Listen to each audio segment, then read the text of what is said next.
The text message came through at 9:47 p.m., just as Captain Sarah Chen was settling onto her couch with a glass of wine and the season finale of her favorite show. She glanced at her phone, saw the company operations number, and felt her stomach sink. "Chen, we need you for the Seattle to Andrews run. Wheels up at 300. Sorry for the short notice." She closed her eyes and counted to 5. The Seattle to DC red-eye was the assignment every cargo pilot dreaded, the graveyard shift that wrecked your sleep schedule for a week. Cross-country in the dark, usually in weather, hauling whatever needed to move fast and cheap. She typed back, "What happened to Martinez?" "Sick, food poisoning, you're up." Sarah looked at her wine glass, then at the TV. So much for her day off. "I'll be there." At 2:47 a.m., the Seattle-Tacoma cargo terminal was a pool of harsh fluorescent light in an ocean of darkness. Sarah's breath misted in the cold October air as she walked across the rain-slicked tarmac, her rolling flight bag thumping behind her. Above, thick clouds obscured the stars, and a light drizzle had just begun. There she was, in 767 CG, a Boeing 767-200 freighter that had been flying since Sarah was in high school. The pilots called her the dinosaur, not exactly affectionate, more like resigned familiarity. The aircraft's white and blue paint was faded, streaked with hydraulic fluid stains and exhaust marks, but she flew, and in the cargo world, that's all that mattered. Sarah began her walk-around inspection, her flashlight beam sweeping across aluminum skin that had logged over 75,000 flight hours. She checked the tires, worn but legal. The landing gear struts, a few seeps but nothing major. She ran her hand along a repaired panel on the fuselage, feeling the rivets that some mechanic had driven in a decade ago. 7 years. That's how long she'd been doing this. 7 years since she'd washed out of the Air Force pilot program, not for lack of skill, but because budget cuts had eliminated her slot before she finished training. The disappointment had been crushing. Her whole life, she'd wanted to fly military aircraft, to serve her country from the cockpit of something fast and meaningful. Instead, she hauled cargo. Aircraft parts on Monday, medical supplies on Wednesday, auto parts on Friday. Sometimes mail. Sometimes things she was better off not knowing about. The pay was decent, the flying was honest work, but it wasn't the dream. She climbed the ladder into the cargo hold, her flashlight cutting through the darkness. Wooden crates, cardboard boxes, pallets wrapped in industrial plastic, the usual chaos of overnight freight. She worked her way through, checking tie-downs and load distribution, when she noticed a container she hadn't seen in the manifest summary. It sat near the front of the hold, a brushed aluminum case about 4 feet long, secured with heavy-duty locks and wrapped in padding. A red label caught her eye. Classified government priority, handle with extreme care. Sarah crouched beside it, curious. In 7 years, she'd hauled government cargo before, usually engine parts for military aircraft, occasionally electronics or communications equipment. But this one had extra markings, extra security. She pulled out her tablet and scrolled through the manifest. Line item 47, contents classified. Origin, Boeing Defense Systems, Seattle. Destination, Andrews AFB, Maryland. Special handling required. Signature authorization needed upon delivery. She photographed the container's serial number with her phone per protocol, then continued her inspection. Whatever it wasn't her business. Her job was simple. Fly it from point A to point B, don't crash, don't ask questions. Back in the cockpit, Sarah settled into the left seat and began her checks. The instrument panel glowed to life, a mix of old analog gauges and newer digital displays. This bird had been retrofitted so many times she was part museum piece, part modern freighter. Sarah's hands moved through the familiar routine: circuit breakers, flight controls, fuel quantities. That's when she noticed the empty right seat and felt a pang of unease. Usually, cargo flights had 2 pilots, but with Martinez out sick and no available backup, The company had authorized her to fly solo, legal for cargo operations but not ideal. It meant no one to share the workload, no second set of eyes, no one to talk to for the next 5 hours. She pulled up the weather briefing on her tablet. A weak cold front over Montana, possible turbulence. Otherwise clear. Flight time, 4 hours, 47 minutes. Route, direct as filed, cutting across Washington, Montana, North Dakota, Minnesota, Wisconsin, and down into D.C. airspace. Sarah entered the flight plan into the navigation computer, her fingers dancing across the keys. She'd flown this route dozens of times. She could practically fly it blind.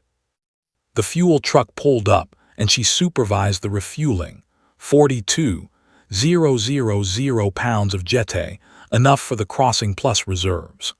The ramp agent brought her the final paperwork, and she signed off on everything, including the mysterious government container. At 3:23 a.m., Sarah called for clearance.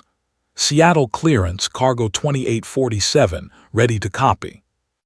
Cargo 2847, cleared to Andrews Air Force Base via direct routing, climb and maintain flight level 380, departure frequency 124.7, squawk 4521. She read it back perfectly, started the engines, and felt the familiar rumble as the turbofans spooled to life. The dinosaur might be old, but her engine still purred like a satisfied cat. As she taxied toward the runway, Sarah caught her reflection in the dark cockpit window. A 34-year-old woman with dark hair pulled into a practical ponytail, tired eyes from too many early wake-ups, a face that had seen better mornings. This was just another flight, another red-eye, another cargo run that no one would remember. She had no idea that in exactly 3 hours and 12 minutes, every air traffic controller between Montana and D.C. would know her call sign. That fighter jets would scramble, that generals would be woken up, that she would become the center of a national security incident. Cargo 2847, runway 34 left, cleared for takeoff. Sarah pushed the throttles forward, and the old freighter began to roll into the darkness, carrying its mysterious cargo toward a destiny neither pilot nor plane could have imagined. The first 2 hours of the flight were blissfully uneventful. Sarah had climbed to 38,000 feet and settled into cruise, the autopilot holding the course steady as the old freighter sliced through the darkness. Below, the lights of Spokane had faded behind her, and ahead lay the vast emptiness of Montana, hundreds of miles of mountains, forests, and scattered ranches, where the only lights were from lonely farmhouses and the occasional small town. She'd just finished her coffee, terrible truck stop brew she'd grabbed on the way to the airport, but caffeine was caffeine, and was updating her fuel calculations when it happened. The radio exploded with static.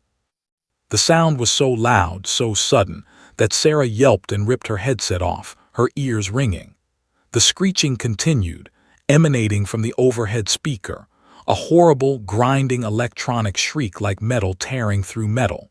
She lunged for the volume knob and twisted it to 0. Silence, bless silence.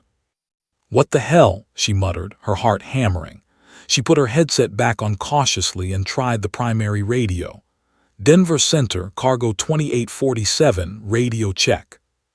Nothing, not even static, just dead air. She switched to the backup radio, feeling the first tickle of concern in her gut. Denver Center, cargo 2847, backup radio, how do you read? Silence. Sarah's hands moved faster now, muscle memory taking over. She checked the circuit breakers all in. She verified the radio panel settings correct. She tried the emergency frequency, 121.5, the one every pilot monitored. Any station, cargo 2847 on guard, radio check. Nothing. Okay, don't panic, she said aloud, her voice sounding small in the empty cockpit. Satellite phone. She reached for the emergency sat phone mounted between the seats. The screen was dark. She pressed the power button. Nothing. She pressed it again, holding it longer. The screen flickered once, showing a brief flash of the startup logo, then died completely. No, no, no, no. Sarah's professionalism was starting to crack. She grabbed her personal cell phone from her flight bag. No signal, not surprising at 38,000 feet over Montana, but she'd hoped for a miracle. Then she looked at her instrument panel, and her blood turned to ice. The transponder display was flickering. The little box that broadcast her aircraft's identity, altitude, and position to every radar controller watching the sky was blinking on and off like a dying light bulb. As she watched, it gave one final sputter and went dark. For a moment, Sarah sat frozen, her mind refusing to process what had just happened. Total communications failure, transponder failure, satellite phone failure, all simultaneously. In 7 years of flying, she'd never even heard of this happening. She forced herself to breathe, to think like the professional she was. There had to be a logical explanation. Electrical systems were all interconnected. Maybe a main bus had failed.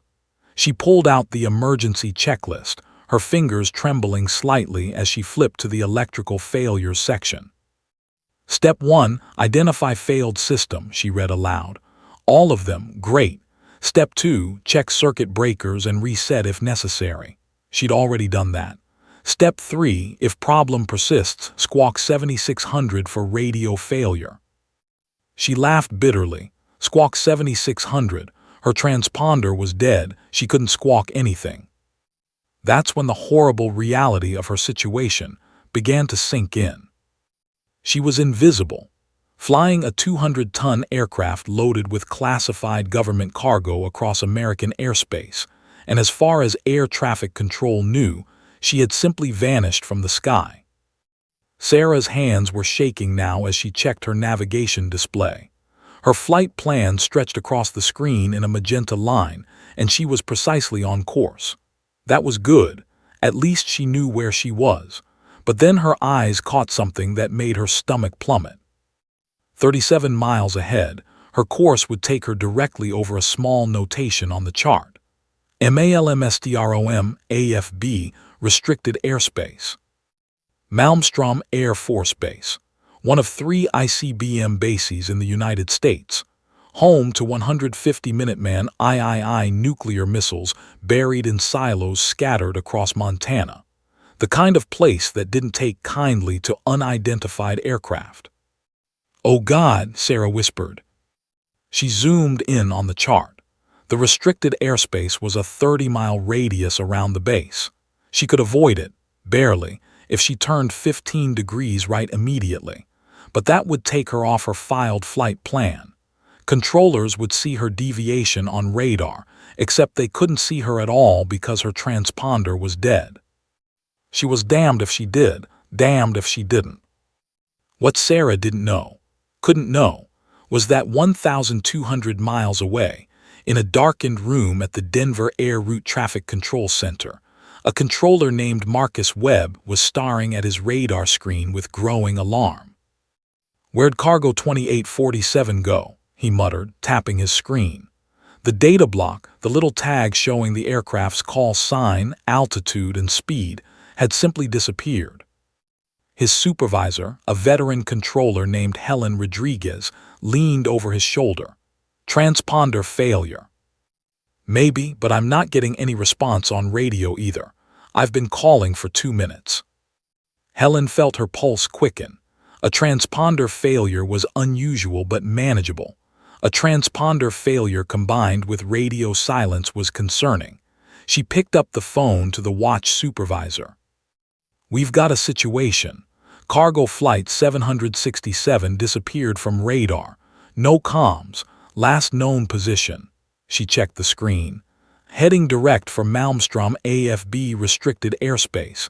And get this, the flight plan shows government cargo on board." There was a pause on the other end of the line. Then, "Stand by, I'm notifying NORAD."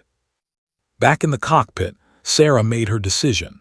She would maintain her current heading, fly right down the edge of the restricted airspace boundary, close enough to stay on her filed flight plan, far enough to avoid the worst of the restricted zone. It was a gamble, but what choice did she have? She gripped the yoke, disconnecting the autopilot. If she was going to thread this needle, she needed to hand-fly it. Below her, the Montana wilderness stretched out in darkness, broken only by the occasional pinprick of light from a ranch house or small town. Above, stars wheeled slowly in their ancient patterns, indifferent to the drama playing out at 38,000 feet. Sarah checked her watch, 5:47 a.m. In 13 minutes, she would reach the edge of Malmstrom's airspace. What she didn't know was that at that exact moment, at an air base 200 miles to her south, two F-22 Raptor pilots were running toward their aircraft, flight suits already on, helmets in hand. The scramble order had been given. And Sarah Chen, cargo pilot, had just become America's most wanted aircraft. Major Jake "Reaper" Morrison was in the middle of a dream about fishing in Colorado, peaceful, quiet, the kind of dream he rarely got anymore, when the alert klaxon shattered the silence of the pilot-ready room. His eyes snapped open instantly. 20 years of military training meant he was on his feet before his brain fully processed what was happening. The digital clock on the wall read 5:34 a.m. Around him, other pilots were bolting upright, the ready room transforming from a quiet rest area into controlled chaos in seconds. "Scramble, scramble, scramble," the announcement blared through the speakers. "Reaper and Falcon to the line, real-world intercept. This is not a drill. Repeat, this is not a drill." Jake was already moving, his hands reaching for his flight suit hanging on the wall. Beside him, Captain Lisa "Falcon" Rodriguez was doing the same, her face set in the same expression of focused intensity that had earned her a reputation as one of the sharpest pilots in the squadron. "What have we got?" she asked, pulling on her G-suit. "Don't know yet," Jake replied, zipping up his flight suit with practiced speed. "But it's real world. That means someone's in our airspace who shouldn't be," Lisa finished. They sprinted down the hallway, boots pounding on linoleum, and burst into the operations center. Colonel Marcus Chen, the operations commander, was standing at the main display screen, his face grim. Behind him, a dozen personnel were working phones and computers, the controlled urgency palpable. "Major Morrison, Captain Rodriguez," Chen said without preamble. "We have a possible hostile aircraft situation. Boeing 767 cargo freighter departed Seattle 3 hours ago, bound for Andrews AFB." He clicked a remote, and the main screen showed a radar replay. A blue data block representing the aircraft appeared, tracking steadily east. Then it simply vanished. At 5:45 hours, the aircraft's transponder went dark. Air traffic control lost all radio contact. The aircraft is carrying classified government cargo and was last tracked on a heading that will take it directly over Malmstrom Air Force Base. Jake felt his stomach tighten. Malmstrom, one of the ICBM bases, the kind of target that would make sense for a terrorist attack. "Post-9/11 protocols are in effect," Chen continued. "You are authorized to intercept, identify, and if necessary, use deadly force to prevent the aircraft from reaching any population center or critical infrastructure. Your rules of engagement are in your mission packets. Questions?" "Sir, do we know if this is a hijacking or mechanical failure?" Lisa asked. "Unknown. The aircraft is still maintaining its original course and altitude, but we can't take chances. You have authorization to go supersonic if needed. Time is critical." Jake grabbed his mission packet and helmet. "Understood, sir. We'll get it done." 30 seconds later, they were on the tarmac, where their F-22 Raptors sat in the pre-dawn darkness, already pre-flighted by the ground crews. The sleek, angular fighters looked like something from science fiction, all sharp edges and stealth surfaces, the most advanced air superiority fighters ever built. Each aircraft cost $150 million and could fly faster than most people could imagine. Jake climbed the ladder and dropped into his cockpit, the familiar smell of jet fuel and electronics surrounding him. His crew chief, a veteran sergeant named Williams, appeared at the cockpit rail. "She's ready to go, sir. Full fuel, full weapons load. Bring her back safe." "Always do, Williams," Jake said, strapping in with the speed of long practice. His fingers flew across switches and buttons, engines spooling up, systems check, weapons hot. He'd done this sequence 1,000 times in training, but this time his hands were moving faster, his heart beating harder. This was real. "Reaper, you ready?" Lisa's voice crackled in his helmet. 2 minutes, Jake replied, completing his final checks. He pulled up the intercept data on his tactical display. The 767's last known position was 93 miles northeast. Current estimated position based on its last heading and speed, 87 miles. If it maintained course, it would violate Malmstrom's restricted airspace in less than 15 minutes. "Falcon Flight of 2 ready for taxi," Lisa called to the tower. "Falcon Flight cleared to taxi runway 28. You're cleared for immediate takeoff. Winds 270 at 12, altimeter 30.15. Good hunting." They taxied in formation, the powerful engines of the Raptors screaming even at idle. Jake's mind was racing through scenarios. Best case, mechanical failure, pilot would be cooperative, they'd escort her to landing. Worst case. He didn't want to think about worst case. The idea of having to fire on a civilian aircraft, possibly with an innocent crew aboard, made him feel sick. But he'd do it if he had to. That was the job. "Tower, Falcon Flight ready for departure." "Falcon Flight cleared for takeoff, contact departure." Jake pushed the throttles forward, and 35,000 pounds of thrust kicked him back in his seat. The runway lights blurred into streaks as the F-22 accelerated, and then he was airborne, pulling back on the stick, the earth falling away beneath him. Lisa was right on his wing, perfectly positioned. "Departure, Falcon Flight airborne, heading 45, climbing to flight level 400. Falcon Flight radar contact. You're cleared direct to intercept point. Data link active, target information being uploaded now." Jake's tactical display updated with the cargo plane's projected position. His computer ran the intercept calculation. At current speed, 12 minutes to intercept. Too long. "Falcon Reaper, we're going supersonic."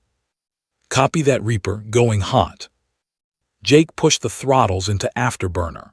The acceleration was immediate and brutal, pressing him back into his ejection seat as the F-22 blasted through the sound barrier. Behind them, the sonic boom rolled across the Montana landscape, rattling windows in farmhouses and waking sleeping ranchers. The Mach meter ticked upward, 12151.8. At 50,000 feet, they were above the weather, above the clouds, racing through the thin upper atmosphere where the sky turned from blue to purple-black. Below, the sun was just beginning to touch the eastern horizon, painting the cloud deck in shades of gold and crimson. 7 minutes to intercept, Lisa called.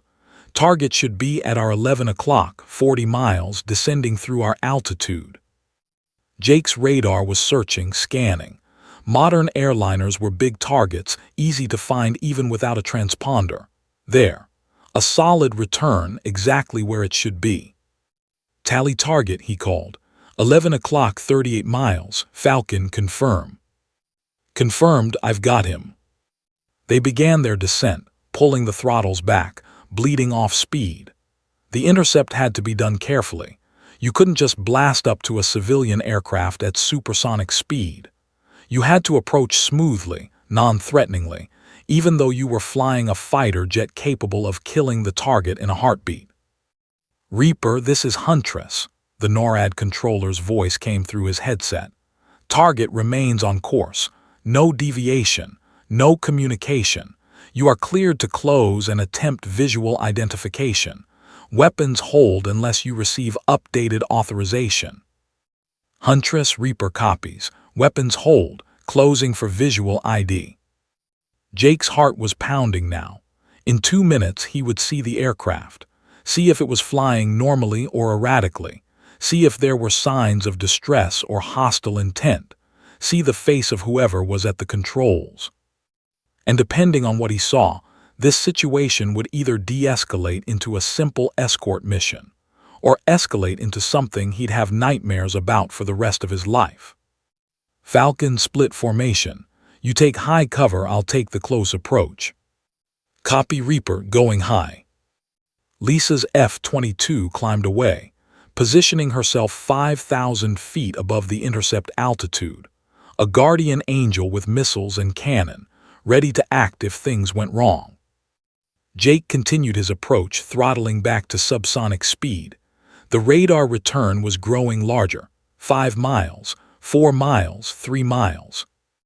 And then, through the canopy of his F-22, backlit by the rising sun, he saw it.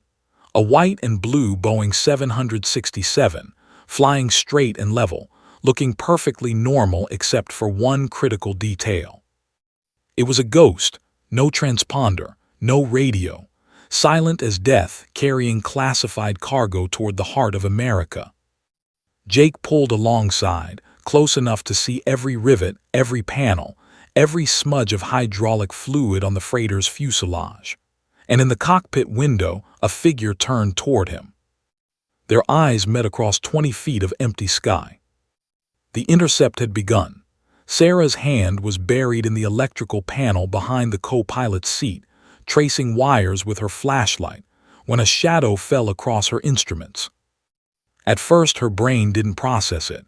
Shadows at 38,000 feet. Impossible, but the darkness persisted and some primal instinct made her look up. Her heart stopped. 20 feet from her wingtip, matching her speed exactly, was an F-22 Raptor. The fighter jet hung in the sky like a metallic predator, its angular stealth surfaces catching the first rays of dawn. It was so close she could see the rivets, the weapons pylons, the U.S. Air Force painted on the fuselage. In the cockpit, a helmeted figure sat motionless, visor reflecting the sun, staring directly at her. "Oh my God," Sarah whispered, her voice barely audible over the drone of her engines. This wasn't a friendly check-in. This wasn't a training exercise she'd accidentally wandered into. This was an intercept, a real, honest-to-God military intercept of her aircraft. The pilot in the F-22 raised his left hand slowly, deliberately. In his gloved fingers, he held a white laminated card. Even from 20 feet away, in the growing light of dawn, Sarah could read the bold black letters. "Follow me." Below it, in smaller but equally stark letters, "Do not deviate." Sarah's hands trembled on the yoke. Her mouth had gone completely dry. 7 years of cargo flying, hundreds of flights, thousands of hours in the air, and nothing, absolutely nothing, had prepared her for this moment. The fighter pilot held the card for 5 more seconds, making sure she'd seen it, understood it. Then he pointed forward with 2 fingers, a gesture that was unmistakable. "Follow. Now." Sarah's training kicked in through the fog of fear. She reached for the light panel with shaking fingers and flipped her navigation lights off, then on, then off, then on. The universal aviation signal, message received. "I understand, I comply." The F-22 pilot gave a single nod, just a slight dip of his helmet, and his aircraft banked away with liquid grace, positioning itself 500 feet ahead and slightly to the left of her nose. That's when Sarah noticed the second fighter. Her head snapped right, and there it was. Another F-22, identical to the first, riding her right wing with the precision of a surgical instrument. She hadn't even seen it approach. The pilot in that cockpit's smaller frame, she thought maybe a woman, wasn't holding cards. She was just watching, visor down, utterly still. Sarah was boxed in, trapped. 2 of the most lethal aircraft ever built had her surrounded, and she had no way to tell them this was all a horrible mistake. Inside the lead F-22, Major Jake Morrison kept his breathing steady and his eyes on the cargo plane. Through his helmet's heads-up display, data streamed constantly: target speed, altitude, heading, distance. But he was more focused on what he could see with his own eyes. The 767 was flying smoothly, too smoothly for a hijacked aircraft. Hijackers were nervous, erratic. This pilot was maintaining altitude within 50 feet, holding course within 2 degrees. Professional, competent. Huntress Reaper, visual ID complete. Aircraft is Boeing 767 freighter, registration November 767 Charlie Golf. Tail number matches the manifest. Single occupant visible in cockpit. Pilot appears to be. He squinted through the glare. Female, mid-30s, complying with intercept procedures. Reaper Huntress copies. Maintain visual contact. Attempt radio communication on all frequencies. Jake cycled through every radio frequency: emergency, company, air traffic control, military. November 767, Charlie Golf. This is U.S. Air Force on guard. Rock your wings if you can hear this transmission. The cargo plane flew on, steady as a rail. No response on any frequency, Huntress. Pilot appears to be attempting repairs. I can see her working behind the cockpit seats. In the cargo plane, Sarah had abandoned the electrical panel. There was no fixing this, not in flight, not alone, not with fighter jets on her wings. She slumped back into the pilot's seat and tried to think. What did they think she was? A terrorist? A hijacker? She looked back at the cargo hold, at that mysterious aluminum container with its classified labels, and a horrible realization crept over her. They didn't know what was in that container. She didn't know what was in that container. For all they knew, she was carrying a weapon, a bomb, something that justified scrambling F-22s. "I'm just a cargo pilot," she said aloud to the empty cockpit, her voice cracking. "I'm just trying to do my job." But the fighter jets didn't know that, couldn't know that. Sarah grabbed her personal cell phone, dead battery, and threw it aside in frustration. She checked her watch, 6:14 a.m. She'd been flying with the escort for 7 minutes. It felt like 7 hours. She looked left at the lead F-22. The pilot had his head turned slightly toward her, monitoring. She could see his helmet, his oxygen mask, the green glow of instruments in his cockpit. He was just a person, she realized. Just another pilot doing his job, a job that might include shooting her down. The thought sent ice through her veins. Jake was thinking the same thing, though from a different angle. His rules of engagement were clear. If the aircraft deviated toward any restricted airspace, any population center, any critical infrastructure, he was authorized to use deadly force. The AIM-120 missiles under his wings were armed. His cannon had 480 rounds. He could end this in seconds. But something felt wrong about the whole situation. "Falcon Reaper, you seeing what I'm seeing?"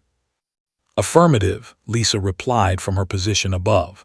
"This pilot's doing everything right. Perfect formation flying. Acknowledged our signals immediately. Appears to be troubleshooting equipment." "Yeah, this doesn't smell like hostile intent." "Agreed, but we maintain protocol until told otherwise." Jake checked his fuel. They could escort for another 90 minutes before they'd need to refuel. "Huntress, Reaper, request instruction. Target is compliant and appears to be experiencing genuine equipment malfunction. Recommend we escort to nearest suitable airport for landing and inspection." There was a pause. Jake could imagine the discussion happening in the NORAD command center, generals, intelligence officers, Department of Defense officials all weighing in. "Reaper Huntress, stand by for updated instructions. Continue escort. Target is being redirected to." The transmission was interrupted by another voice, sharp and urgent. "All aircraft, Huntress.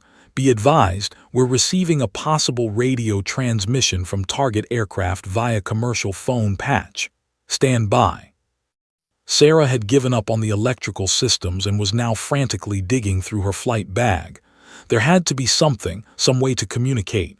Her iPad, no internet at altitude. Her backup battery pack, dead. Wait. She pulled out her ancient backup cell phone, the one she kept for emergencies and never used because it was 10 years old and slow as molasses. She powered it on, praying to every deity she could think of. The screen flickered to life, one bar of signal, one miraculous, impossible bar.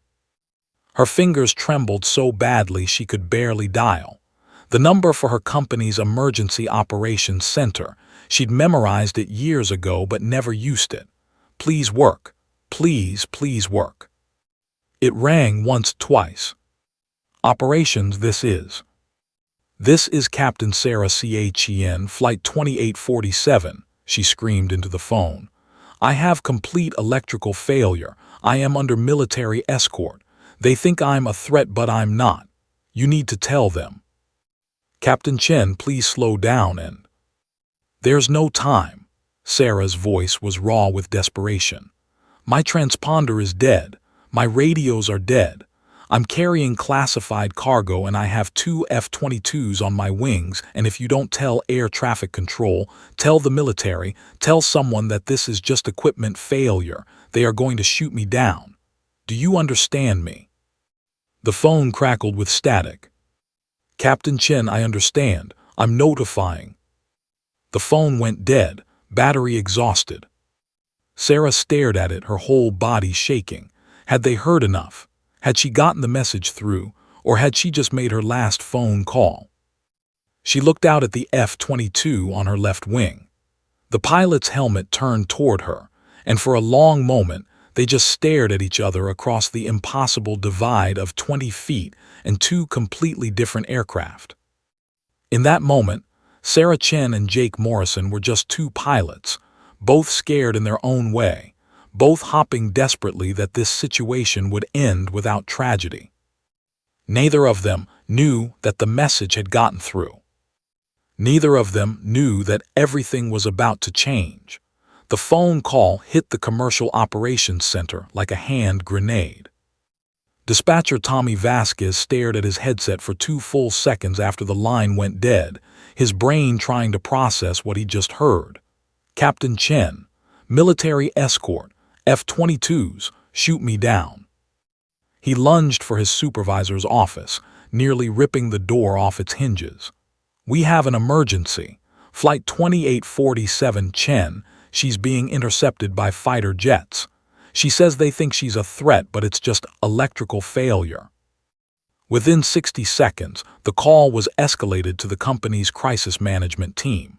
Within 90 seconds, they had the FAA on the line. Within 2 minutes, the message was racing through military channels toward NORAD headquarters. But 2 minutes is an eternity when you're flying at 450 miles per hour toward restricted airspace. In the cockpit of the 767, Sarah was living through her own private hell. Her arms ached from hand-flying the massive aircraft. Normally, she'd use the autopilot for cruise flight, letting the computers do the work. But with her electrical systems compromised, she didn't trust anything automated. Every control input had to be precise, too aggressive, and the fighter pilots might think she was trying something. Too passive and she might drift off course. And drifting off course was not an option. She glanced at her navigation display. Ahead, rendered in angry red on her moving map, was a restricted area that made her blood run cold. R4202, a chunk of restricted airspace surrounding critical government infrastructure. If she deviated even slightly north of her current track, she'd violate it. The problem was, her current track would take her within 3 miles of the boundary. 3 miles. At her speed, that was 40 seconds of flying. 40 seconds where a single gust of wind, a moment's inattention, or a nervous twitch could push her into airspace that would force the fighter pilot's hands. She could see it in her mind. The missile launch, the flash, the explosion. Her family getting the call, her mother's face.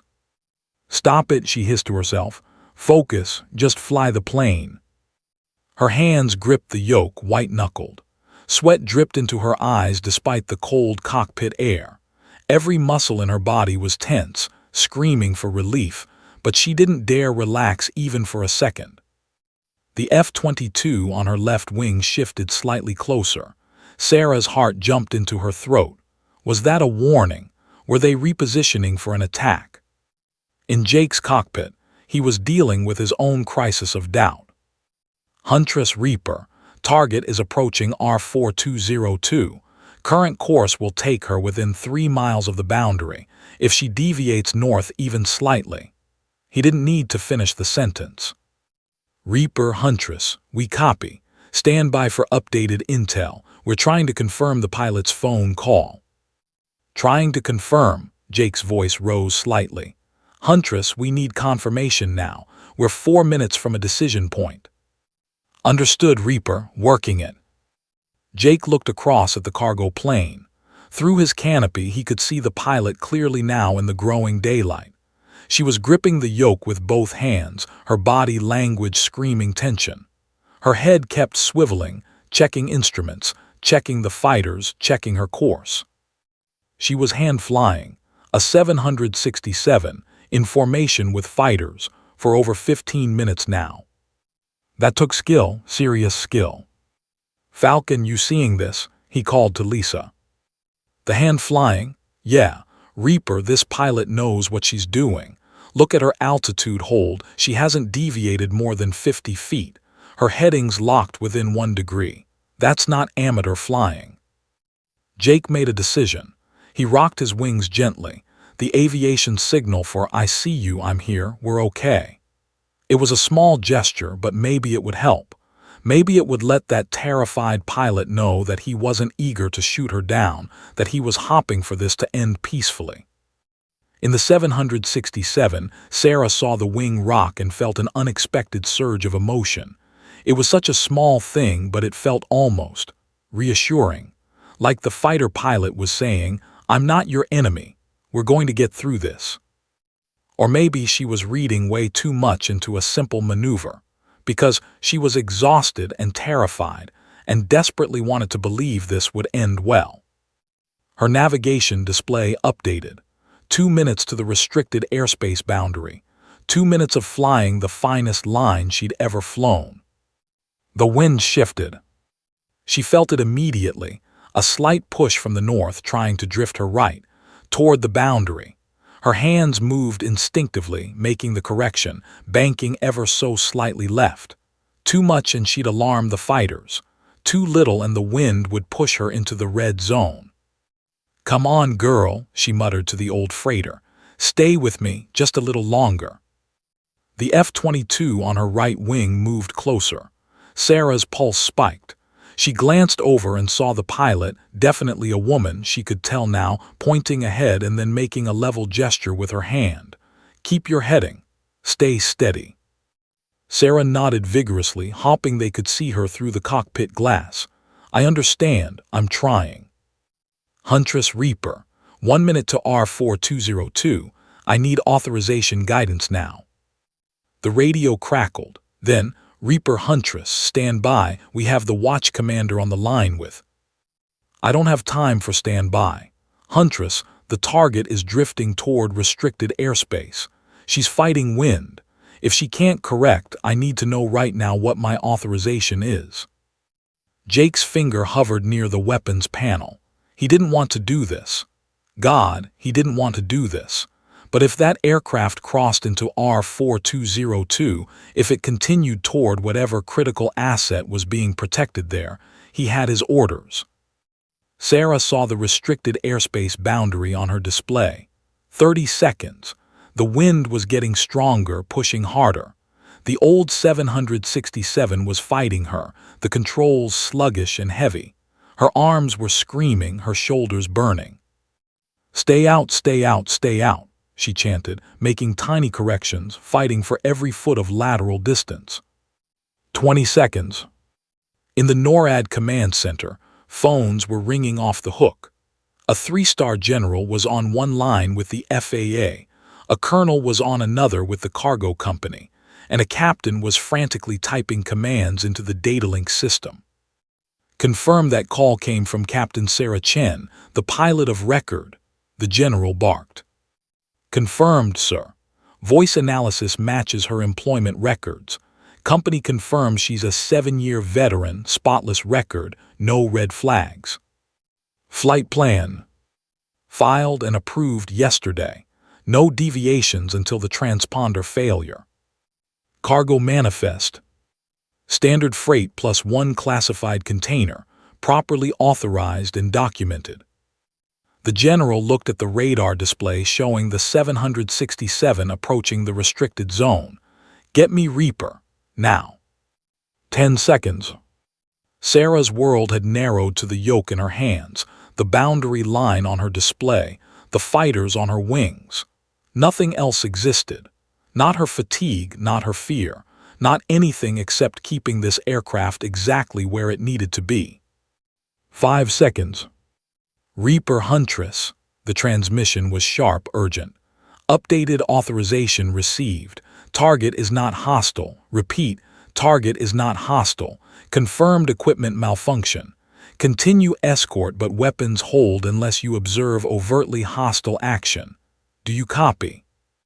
Jake's exhale was so forceful it fogged his visor. Huntress, Reaper copies. Weapons hold. Continuing escort. 3 seconds.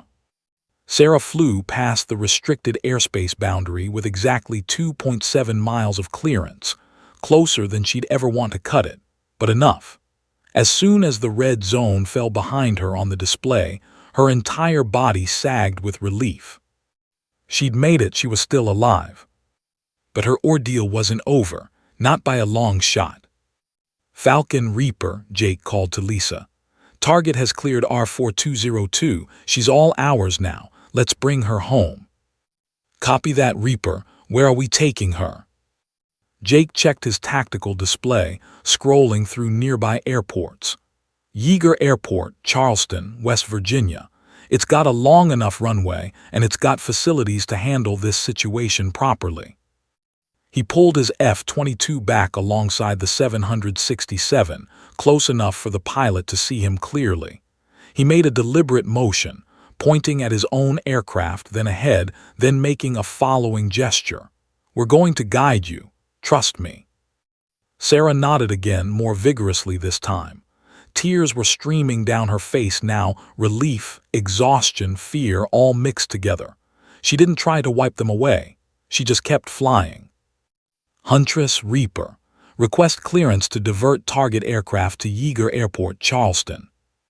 Reaper Huntress. Clearance granted. Yeager has been notified and is preparing for emergency landing. Continue escort. Jake looked at his fuel gauge. 90 minutes of escort time had become 45. They'd burned extra fuel going supersonic, extra fuel maintaining formation. But it was enough. Just barely enough. All right, Captain, he said, even though he knew she couldn't hear him. Let's get you on the ground, you've earned it. He rocked his wings, gently, carefully, and began a slow turn to the south. Sarah followed, her hands still shaking, her body still screaming with fatigue. But she was alive, and for the first time since this nightmare began, she was starting to believe she might actually land this aircraft. The sun was fully above the horizon now, painting the sky in shades of orange and gold. It was going to be a beautiful morning after all.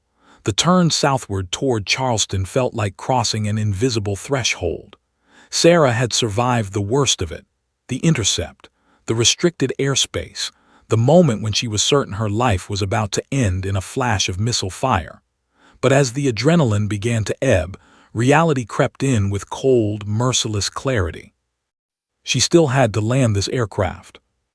With no radios, possibly compromised electrical systems, after hand flying for nearly an hour straight, her arms felt like lead weights, trembling with exhaustion.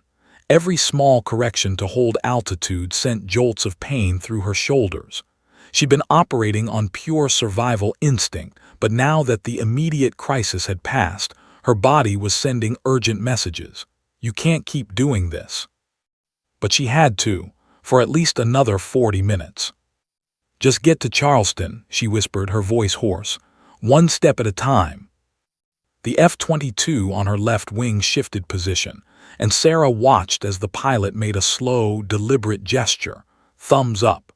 Then he pointed down, made a descending motion with his hand, and held up 4 fingers, then 0. Descend to 4,000 feet. No, that didn't make sense. They were still over the mountains. The pilot repeated the gesture more slowly. 4, 0. Then he made a circling motion and pointed down again. 40 minutes, Sarah said aloud. 40 minutes until we land. As if reading her mind, the fighter pilot gave an emphatic nod. Sarah felt tears prick her eyes again. 40 minutes. She could do 40 minutes. She had to. At Yeager Airport in Charleston, West Virginia, the emergency declaration had transformed the facility into a controlled frenzy. Airport Director James Holland stood in the tower, watching his staff coordinate what was shaping up to be the most unusual landing in the airport's history. "Status report," he barked. "Runway 5 is being cleared now," his operations manager replied. "We've got fire trucks positioning at the midfield point, ambulances staged at the north end. The FBI is en route, ETA 15 minutes. TSA has been notified, and we've got about 24 media vans showing up at the perimeter." How the hell did the media find out already? "Sir, when you scramble F-22s over Montana, people notice. Twitter's going crazy." Holland cursed under his breath. "Fine, but keep them away from the operational area. The last thing we need is cameras in that pilot's face when she climbs out of that aircraft." He paused. "If she climbs out, what do we know about her condition?" "According to the fighter escort, she's been hand-flying for over an hour. No communications except one brief cell phone call. They say she's maintaining formation well, but—" The operations manager trailed off. "But she's got to be exhausted," Holland finished. "All right, I want every emergency resource we have ready. If she can't get the landing gear down, if she has to make a wheels-up landing, I want us prepared." In the cockpit of his F-22, Jake was doing calculations. Fuel, distance, descent rate. They'd been escorting for 53 minutes now, and every minute brought new considerations. He keyed his radio. "Huntress Reaper. We need to begin descent in 5 minutes to make the arrival window at Yeager. Be advised, target aircraft may have additional malfunctions beyond communications. We haven't seen any landing gear indication, and she can't tell us about her fuel state." "Copy, Reaper. Yeager is standing by for any contingency. When you begin descent, try to signal the pilot about landing gear extension." "Understood." Jake looked across at the 767. The pilot, Sarah, he'd learned her name was Sarah Chen, was still gripping that yoke like her life depended on it. Which, in a way, it did. He'd watched her for almost an hour now, watched her fight wind gusts, watched her maintain perfect formation, watched her navigate the restricted airspace with precision that would make a military pilot proud. She deserved to know that she was doing great, that she was going to make it. He rocked his wings again, catching her attention. When she looked over, he gave her another thumbs up, then made an exaggerated wiping motion across his brow. The universal gesture for worst is over. Through the scratched plexiglass and morning glare, he saw her laugh. Actually laugh. It was brief, probably slightly hysterical, but it was there. "Good," he thought, "keep that fighting spirit. You're almost home." Sarah's laugh had surprised even herself. Here she was, in the middle of the most terrifying experience of her life, being escorted by fighter jets that had been seconds away from shooting her down, and an Air Force pilot was making jokes. The absurdity of it cut through her fear just enough to remind her that she was still human, still alive, still capable of more than just terror. She checked her fuel gauges. Thankfully, those still worked. She had enough to make Charleston with reserves to spare. One problem solved. Her navigation display showed the course change toward Yeager Airport. She'd flown into Charleston a few times before, remembered the runway layout. Long runway, good approaches. In normal circumstances, it would be an easy landing. But these weren't normal circumstances. She looked down at her landing gear panel. 3 green lights should illuminate when the gear was down and locked. But with her electrical problems, would the panel work? Would the gear itself deploy? The system was mostly hydraulic with electrical backups, but she'd never had to test it under these conditions. One problem at a time, she reminded herself. First, get there, then worry about the gear. The F-22 ahead of her began to descend, and Sarah followed, easing the yoke forward. The 767 nosed down gently, beginning the long descent from 38,000 feet. Her ears popped as the cabin pressure changed. Below, the Appalachian Mountains spread out in endless ridges of green and brown, valleys filled with morning mist. It was beautiful country, and Sarah found herself thinking that if she had to make an emergency landing, at least it was over terrain she knew. Not that she planned to land anywhere except a runway, but the thought was oddly comforting. "Reaper Falcon," Lisa's voice crackled over the radio. "I've got a visual on Yeager, 23 miles are 1 o'clock. Copy Falcon, beginning final descent profile." Jake pulled back alongside the 767 and made eye contact with Sarah. He pointed down, then made a landing motion with his hand, flat palm descending. Then he pointed at his own landing gear, made a dropping motion, and raised his eyebrows questioningly. Sarah understood immediately. He was asking, "Can you get your landing gear down?" She held up both hands in a "I don't know" gesture, then pointed at her instrument panel and shrugged. Jake frowned. Not the answer he was hoping for, but at least she was honest about it. He keyed his radio. "Huntress, Reaper. Pilot indicates uncertainty about landing gear status. Yeager needs to be prepared for possible gear-up landing." Reaper, Huntress copies. Yeager is being advised now. At the airport, foam trucks were already moving into position. Sarah descended through 10,000 feet, then 8,000. The air grew thicker, the controls more responsive. She could see Charleston now, the city sprawled along the Kanawha River Valley, and there, beyond the city limits, the airport. Her destination, her salvation. If she could just get there in one piece. The F-22s stayed with her, one on each wing, constant companions in the sky. Sarah had gone from being terrified of them to finding their presence almost comforting. They weren't here to shoot her down anymore. They were here to bring her home. 5 minutes, she estimated, checking her descent rate and distance. 5 minutes and I'll be on final approach. 5 minutes until she'd find out if her landing gear would work. 5 minutes until she'd discover if all her years of training would be enough to land a crippled aircraft with emergency vehicles waiting and the world watching. 5 minutes until she became either a hero or a headline. Sarah Chen took a deep breath, flexed her aching fingers on the yoke, and prepared for the most important landing of her life. The ground was rushing up to meet her, and there was no turning back now. 3,000 feet above Yeager Airport, Sarah Chen faced the moment of truth. Her hands hovered over the landing gear lever, a simple T-shaped handle that she'd operated hundreds of times without a second thought. But today, nothing was simple. With her electrical systems compromised, there was no guarantee the gear would extend. No guarantee the hydraulics would work. No guarantee the indicator lights would even tell her if the gear was down and locked. And landing a 200-ton aircraft without landing gear would turn her from a pilot into a passenger in a very expensive, very dangerous crash. "Okay," she said aloud, her voice shaky. "Here we go." She pulled the lever. For 3 agonizing seconds, nothing happened. Then she felt it, a deep, mechanical thunk that reverberated through the airframe as the gear doors opened.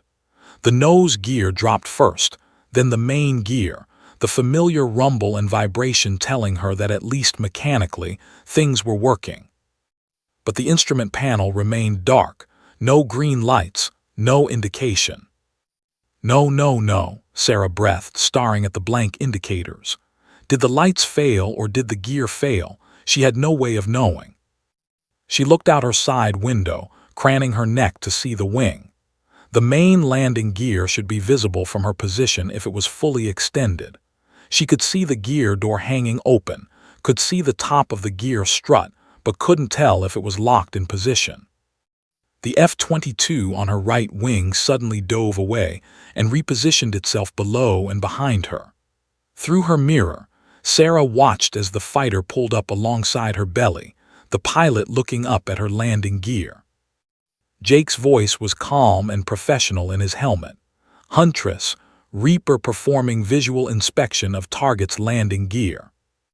He maneuvered his F-22 carefully, flying in formation with the 767's underside. The nose gear looked good, down and locked. He shifted position to check the left main gear, down and locked. Then the right main gear, down and locked. He pulled back up to Sarah's wing level and gave her an emphatic thumbs up, then held up 3 fingers and pointed down. All 3 gear down. Sarah's entire body sagged with relief so intense she almost sobbed. The gear was down. She could land this thing. 2 miles from runway, she said to herself, checking her approach angle. She was slightly high, slightly fast. Normally, she'd use her instruments, her approach systems, her co-pilot calling out speeds and altitudes. Today, she had nothing but her eyes, her instincts, and 7 years of experience. She pulled back the throttles, feeling the big turbofan spool down. The 767 slowed, nose pitching down slightly as she bled off airspeed. Through the windscreen, she could see Yeager's runway, a long strip of concrete that looked impossibly small from her current altitude. Surrounding the runway were emergency vehicles, at least 20 of them, maybe more. Fire trucks, ambulances, police cars, all with lights flashing. It looked like every emergency responder in West Virginia had shown up. No pressure, Sarah muttered grimly. 1,000 feet. The F-22s peeled off, banking away in perfect synchronization. Their job was done. Now it was all on her. In the Yeager Tower, James Holland gripped the railing, watching the approach. "She's high," he said quietly. "She's correcting," his controller replied. "Look, she's adding drag." Sarah had deployed the speed brakes, panels on the wings that created aerodynamic resistance. The 767 descended more steeply, the runway growing larger in her windscreen. She was in the slot now, on the proper glide path. 500 feet. She could see individual fire trucks, could see personnel in protective gear standing ready. Her hands made constant tiny corrections on the yoke, a little left to compensate for crosswind, a little right to line up with the center line. 300 feet. The runway numbers were visible, 5. Approach speed should be around 140 knots. She glanced at her airspeed indicator, still working, thank God, 148 knots. A little fast but acceptable. 200 feet. The ground was rushing up now, the perspective shifting as she transitioned from descent to landing. She could see the threshold markings, the touchdown zone stripes. 100 feet. Sarah's world narrowed to the view through the windscreen and the feel of the controls in her hands. Every pilot knows this moment, when flying stops being a conscious act and becomes pure instinct muscle memory, the sum total of every landing you've ever made distilled into a few perfect seconds. 50 feet. She eased the throttles to idle, hearing the engine spool down to a whisper. The yoke came back slightly, flaring the nose up, changing the angle to arrest the descent.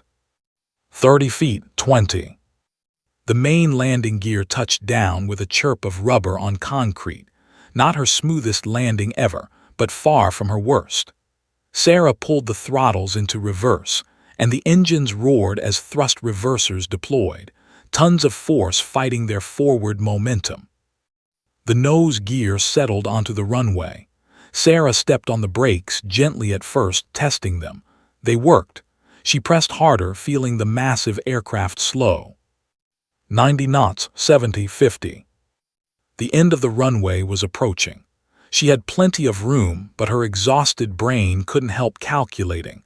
If the brakes failed now, if something went wrong. 30 knots, 20. And then, after the longest hour of her life, after being intercepted by fighter jets and flying across 3 states as a suspected threat, after hand-flying through restricted airspace and landing without functioning instruments, the Boeing 767 rolled to a complete stop. Sarah's hands remained frozen on the controls for a long moment. Then, slowly, deliberately, she shut down the engines. The turbofan spooled down with a descending whine, and for the first time in over 5 hours, the cockpit fell silent. She sat there trembling as the reality crashed over her in waves. She was alive. She was on the ground. She'd made it. Through the windscreen, emergency vehicles were already converging on her aircraft. Behind them, she could see dark SUVs, federal agents, probably FBI. And beyond that, a perimeter where news cameras and satellite trucks were setting up. Her cockpit door rattled.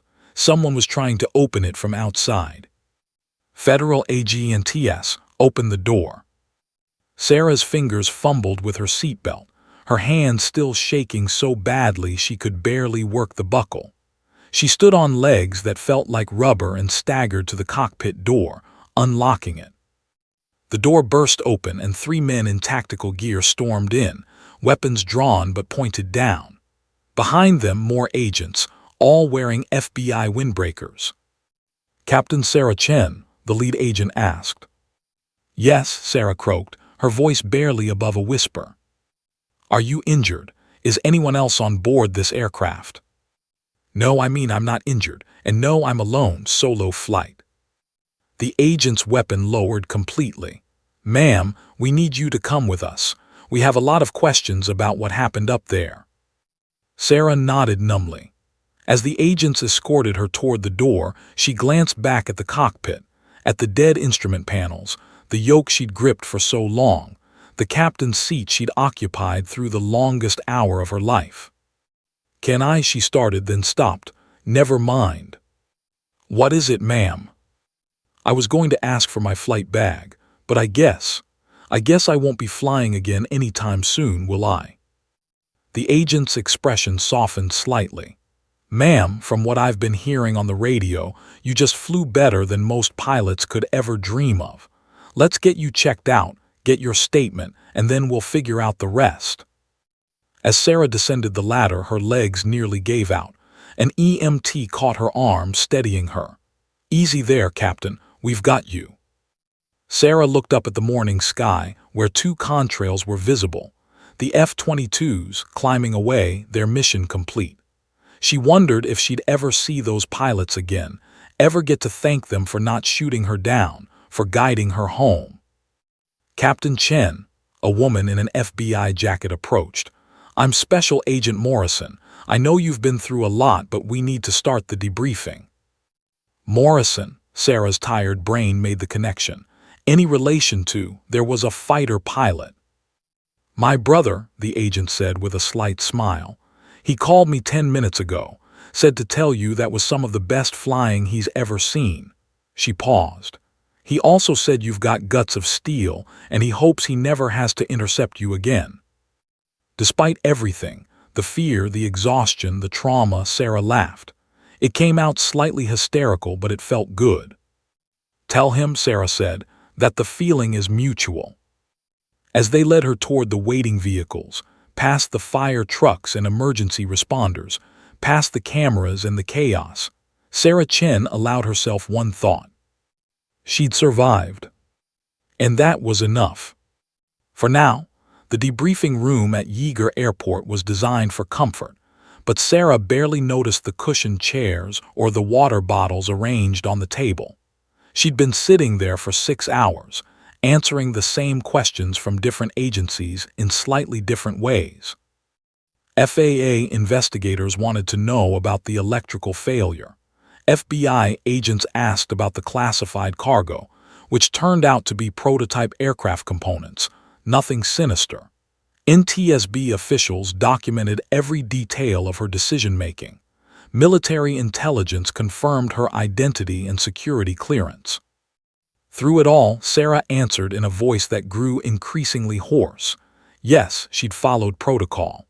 No, she hadn't deviated from her flight plan intentionally. Yes, she understood why the fighters were scrambled. No, she didn't blame them for doing their job. It was Agent Morrison, Jake's sister, who finally called for a break.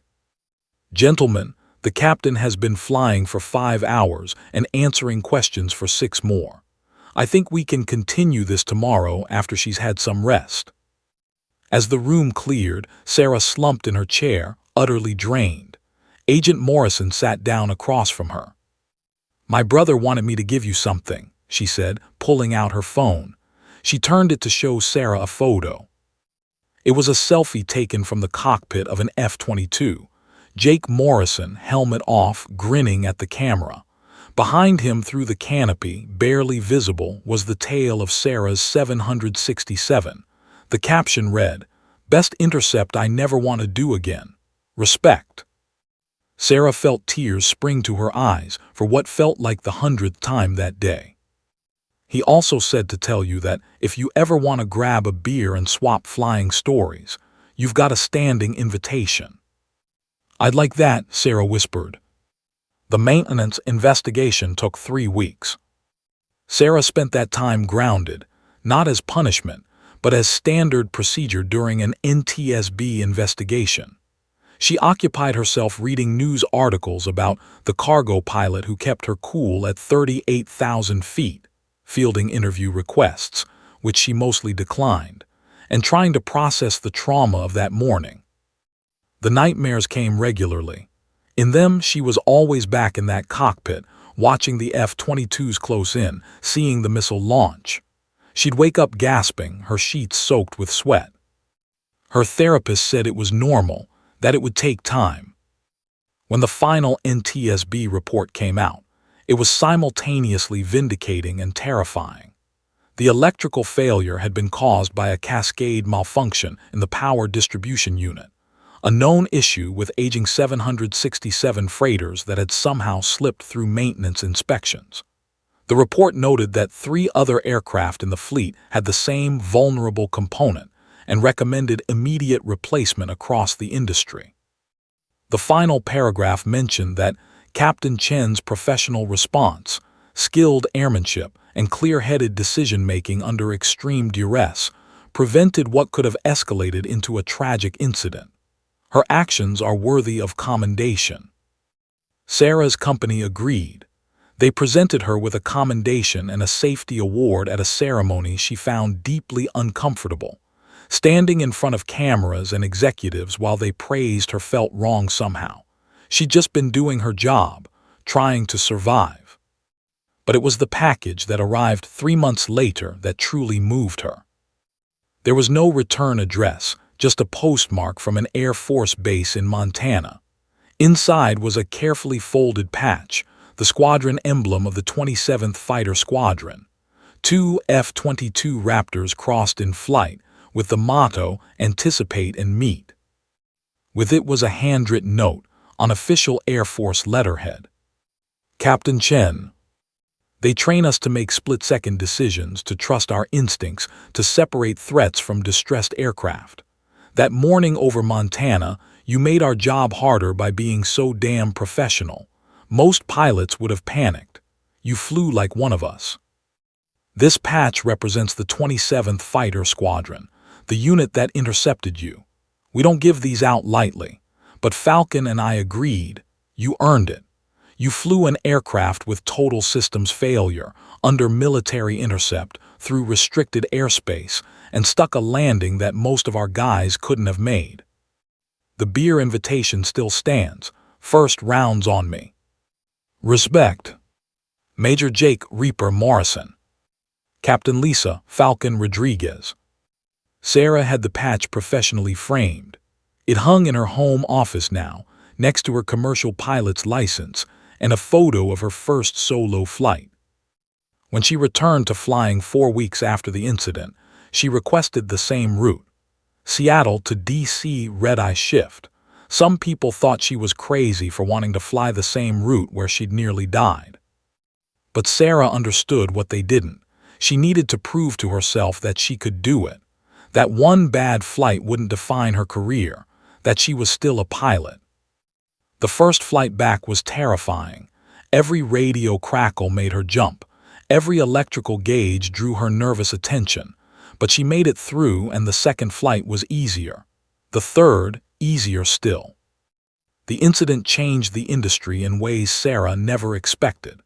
The FAA mandated new redundancy requirements for cargo aircraft communication systems. Airlines began installing backup transponders.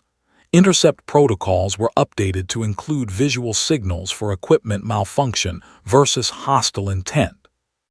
And cargo pilots across the country started swapping stories about the night Sarah Chen flew with an F-22 escort. 6 months after the incident, Sarah was conducting a training session for new cargo pilots when one of them raised his hand. "Captain Chen, is it true you got intercepted by fighter jets?" Sarah smiled. The question didn't hurt anymore. "Yes, it's true." "What was it like?" She paused, considering. How do you explain the most terrifying hour of your life? The moment you think you're about to die. The exhaustion, the fear, the desperate hope that somehow you'll make it through. "It was," she started, then stopped. "It was the hardest thing I've ever done, and it taught me something important." "What's that?" "That being brave doesn't mean you're not scared. It means you do the job anyway. When I saw those F-22s pull alongside me, I was terrified. My hands were shaking. I thought they might shoot me down. But I also knew that the only way through it was to fly the aircraft, to trust my training, to do what I'd been trained to do."